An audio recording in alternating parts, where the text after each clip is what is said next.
High verse welcome to our channel. Andhra Pradesh ముఖ్యమంత్రి అయిన చంద్రబాబు నాయుడు గారు తన పరిపాలనలో గతంలో ఒక లెక్క అంటే 90s టైంలో గతంలో 3 సార్లు ఆయన ముఖ్యమంత్రిగా చేశారు. ఇప్పుడు 4గోసారి ఆయన ముఖ్యమంత్రి అయ్యారు. అయితే అప్పటికి ఇప్పటికి తేడా ఏంటంటే ప్రజల్లోకి వెళ్ళే విధానం అనేది చంద్రబాబు నాయుడు గారిలో సడన్గా ఒక హిస్టారికల్ చేంజ్లో వచ్చింది.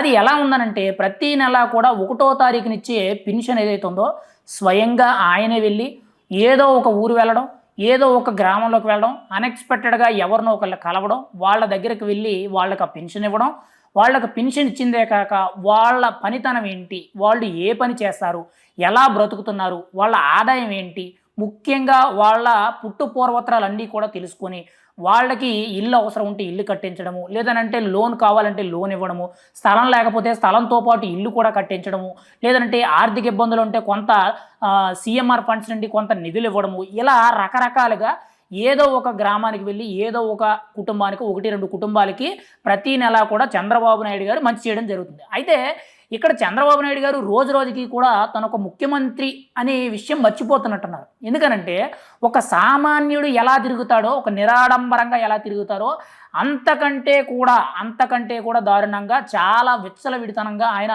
ముందుకు వెళ్ళడం జరుగుతుంది. ఇది యాక్చువల్లీ చెప్తూ ఉంటే చాలామందికి కూడా ఒక రకంగా వ్యతిరేకంగా అనిపించవచ్చు. కానీ ఆయన వెళ్ళే తీరు ఎలా ఉందనంటే ఆయనకి Z+ సెక్యూరిటీ ఉందని, ఆయనకి ప్రాణహాని ఉందని మరిచిపోయి ఆయన ప్రజల్లోకి వెళ్ళి మమేకం అవుతున్నారు. అంటే ఏ ప్రజలైనా కానీ ఆయన చాలా నేరుగా కలుస్తున్నారు. Z+ సెక్యూరిటీని కానీ తనకున్న ప్రోటోకాల్ ఏదైతే ఉందో అదంతా కూడా దూరం పెట్టి స్వయంగా ఆయన దగ్గరికి వెళ్ళి వాళ్ళతో కూర్చోవడమో, మాట్లాడడమో, వాళ్ళతో ప్రయాణించడమో, వాళ్ళ మీద అపారమైన ప్రేమ చూపించడమో, వాళ్ళకి కావలసిన అన్ని సదుపాయాలు, సౌకర్యాలు, నిత్యావసర అవసరాలు ఏవైతే వాటికి తగ్గగా ఆర్థిక సాయాలు అనేవి చేయడం జరుగుతుంది. నిన్న కూడా ఆయన జమ్మలమడుగు మండలంలోని గూడెం చెరువు అనే గ్రామానికి చెందిన ఉల్సాల అలివేలమ్మ ఇంటికి వెళ్ళడం జరిగింది. ఆవిడికి వితంతు పెన్షన్ ఇవ్వడం జరిగింది. అయితే వీళ్ళు చేనేత కార్మికులు కావడంతో వాళ్ళ ఇంట్లో ఉన్న మగ్గం ఏదైతే ఉంటుందో, అంటే చీరలు వేసే మగ్గం ఏదైతే ఉంటుందో అదంతా కూడా చూడడం జరిగింది. వాళ్ళకి ఒక కొత్త మగ్గం వేసే ఎక్విప్మెంట్ ఏదైతే ఉందో అది ఇప్పించడం జరిగింది. దాంతోపాటు ఆర్థిక సాయం చేయడం జరిగింది.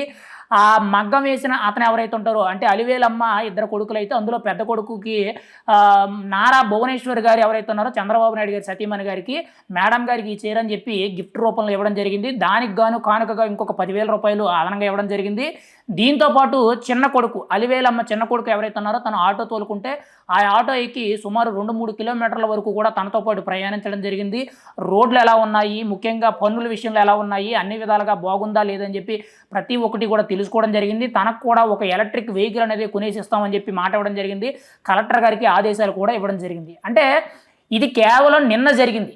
గత నెలల్లో కూడా గతంలో చూసుకుంటే ఒక చెప్పులు కుట్టే మనిషి, ఒక డప్పులు కొట్టే మనిషి ఎవరైతే ఉన్నారో ఆ మనిషితో స్వయంగా కారులో 20 నిమిషాల పాటు ప్రయాణించి తన ఇంటికి వెళ్ళి తన ఇంట్లో కూర్చొని తన కుటుంబ సభ్యులతో మాట్లాడి తనకి ఇల్లు బాగు చేయించుకోవడానికి ఒక 5 లక్షల వరకు కూడా ఆర్థిక సాయం చేయించి ఇలా రకరకాలుగా జరిగినాయి. గతంలో కూడా చాలా జరిగినాయి, ఇప్పుడు కూడా జరుగుతున్నాయి. అంటే రోజు రోజుకి కూడా నేను ఒక సీఎం స్థాయి వ్యక్తిని అని చెప్పి ఆయన మరిచిపోయి కేవలం ఒక సామాన్యుడిలాగా తిరగడం అయితే జరుగుతుంది.